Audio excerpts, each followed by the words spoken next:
Doesn't sound very good. Because I'm standing between you and lunch. Yes? Oh my God. What is this? Very good afternoon, folks. Are you like really burdened with the information overload in the previous SEO session? Already? No? Yes? Waiting for more, sir. Waiting for more? That's nice. How many of you are waiting for more? By the way, this is the horse's mouth, as our previous speaker has mentioned. Right? So, I'm Syed Malik, I go for Google, and I work for the search team, research and outreach. And here is the official horse's mouth version of SEO, if you would like to call it such. So, yes, I was here indeed last year as well. And it was great to be here, and I'm delighted again and very, very excited to be present here among yourselves. And this time around we're going to talk about managing your online presence in Google search. Meaning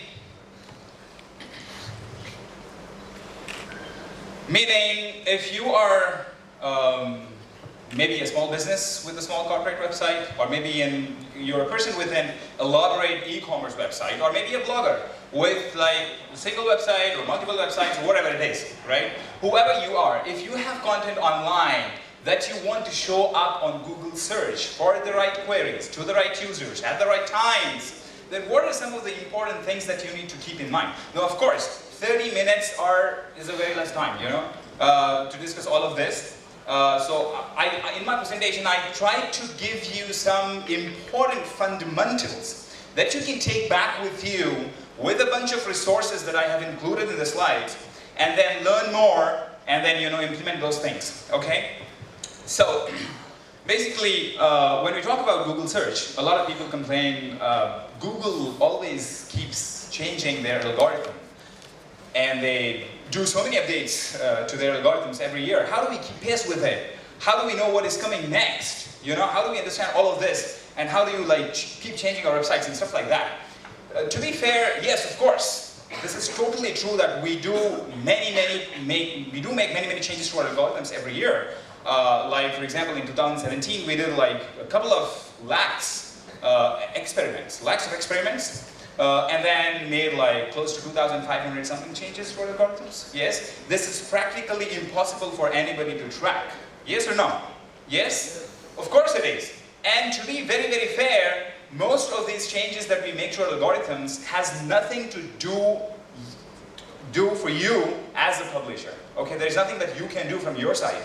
If there is something that we would like you to do, to change, or that can indeed influence your visibility in Google search, then of course we provide you with resources, information, well in advance, tools, support, and everything for you to work through those things.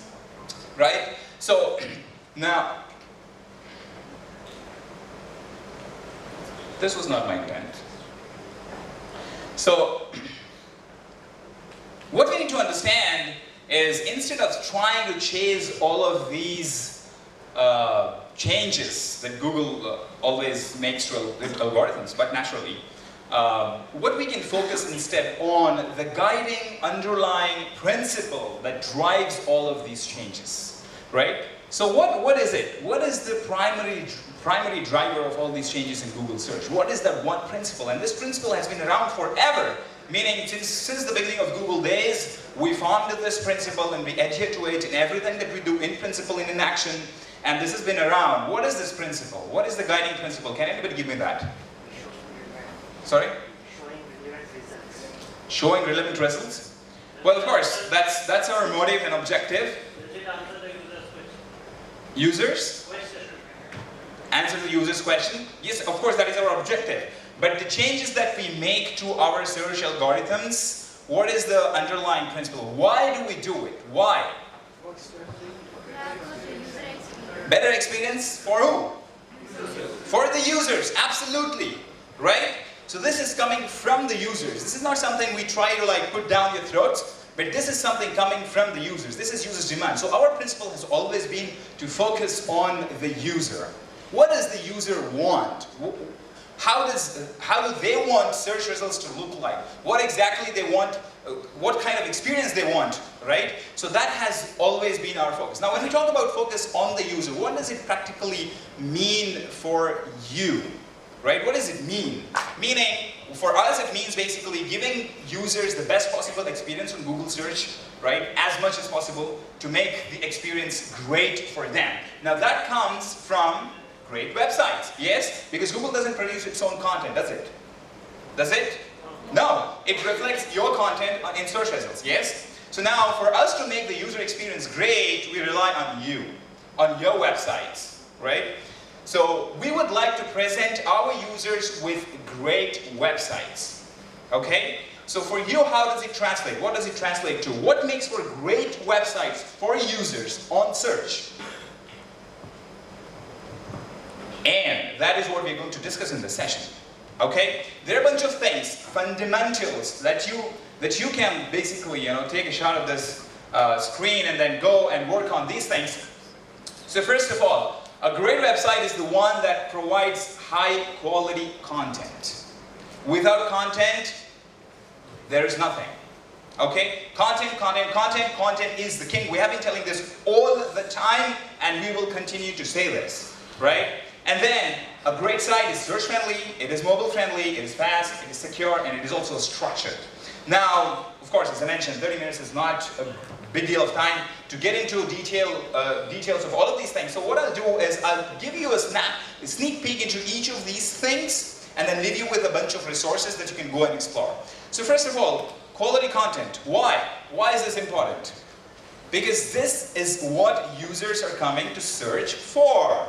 Yes, why did they come to Google search? They try to come to find information. How many of you would love to have a frustrating experience? You're trying to find some information and you don't get that information in Google search, and you try to go back, try the next result, go back, try the next result, modify your query and try doing this for 10 minutes. Would you like that kind of experience? No. Nobody does, right? So this is what your users are coming for: quality experience, quality content. That is why it is extremely important. Now, how do you ensure quality content? How do you know if your content is quality or not? Is high quality or not? Now here is some guidance. Okay? Ask yourself these questions. I'll read them out for you, for the people who are not able to see the bottom points at the back. So first of all, can you trust the information presented in this article? Now this is not just limited to article, it could be a video, it could be infographic. Whatever it is, the information that you're trying to provide to the users on your web pages, is that trustworthy or not? Ask this to yourself. Now how do you judge if it is trustworthy or not? Read the following points. Is the article written by an expert or an enthusiast? Or it is just written by somebody? You hire somebody for $10 on Fiverr and they're writing articles for you, right? Or is it coming from experience? Experienced folks, industry experts. What exactly is it? What type of content you're producing? Okay? Does the article provide original information, well-researched, analysis?